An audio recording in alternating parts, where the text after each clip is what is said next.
जय भोलेनाथ। दोस्तों, आज मैं आपको मेंढकों को कैसे भगवान भोलेनाथ ने व्यवस्था मंत्र दिया, यह छोटी सी कहानी सुनाऊंगी। नमस्कार दोस्तों, हमारे YouTube चैनल पावन कथाएं में आपका स्वागत है। तो चलिए सुनते हैं छोटी सी मगर जीवन की बड़ी सीख देती है कहानी। एक समय की बात है, एक तालाब में बहुत सारे मेंढक रहते थे। तालाब में कोई राजा नहीं था। सच तो यह था कि वहाँ सभी अपने आप में राजा बने हुए थे। दिन पर दिन अनुशासनहीनता बढ़ती जा रही थी और स्थिति को नियंत्रित करने वाला कोई नहीं था।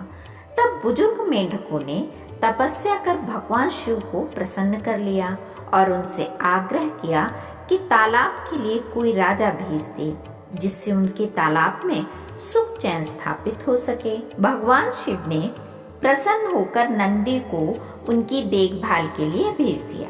नंदी तालाब के किनारे इधर उधर घूमता, पहरेदारी करता, लेकिन नंदी उनकी व्यवस्थाओं को समझ न सका।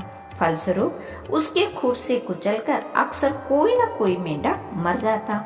समस्या दूर होने के बजाय बढ़ गई थी। फिर से बुजुर्ग मेंढकों ने तपस्या से भगवान शिव को प्रसन्न किया और राजा को बदल देने की प्रार्थना की।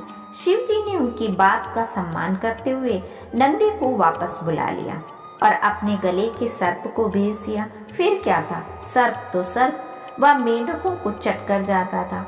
मेंढक बुरी तरह से घिर गए थे। मेंढकों ने फिर से तपस्या कर भोलेनाथ को प्रसन्न किया और कहा, प्रभु कोई पशु या पक्षी न भेजकर कोई यंत्र या मंत्र दे दें, जिससे तालाब में सुख शांति स्थापित हो सके।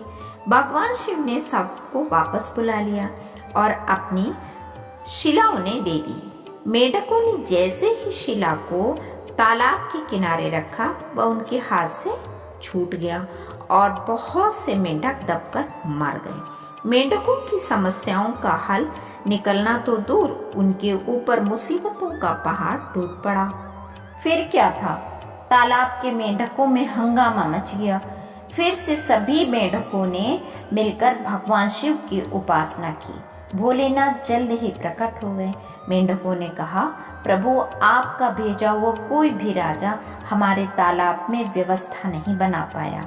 आप ही बताएं, हमारे कष्ट कैसे दूर होंगे। इस बार भगवान शिव गंभीर हो गए। बोले, यंत्र मंत्र छोड़ो और स्वतंत्र स्थापित करो। मैं यही बताना चाहता था कि तुम्हें क्या करना चाहिए और तुम्हारे लिए क्या उपयोगी है, यह तुम ही अच्छी तरह समझ सकते हो। इसलिए तुम लोग स्वयं संगठित होकर अपना तंत्र बनाओ और उसे लागू करो। अपनी जरूरतों को समझो, गलतियों से सीखो। मांगने से सब कुछ प्राप्त नहीं होता। अपने स्वाभिमान को जागृत करो, अपने परिश्रम का मूल्य समझो और समझदारी से अपना तंत्र विकसित करो।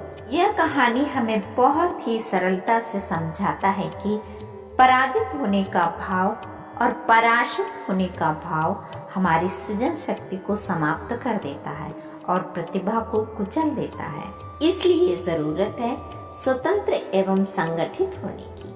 दोस्तों, महादेव द्वारा मेंढकों को दी गई व्यवस्था मंत्र की यह कहानी पसंद आई हो तो अपने परिवारजनों, दोस्तों को यह वीडियो शेयर करें, लाइक करें और सब्सक्राइब भी जरूर करें। कमेंट में हर हर महादेव जरूर लिखें। हर हर महादेव।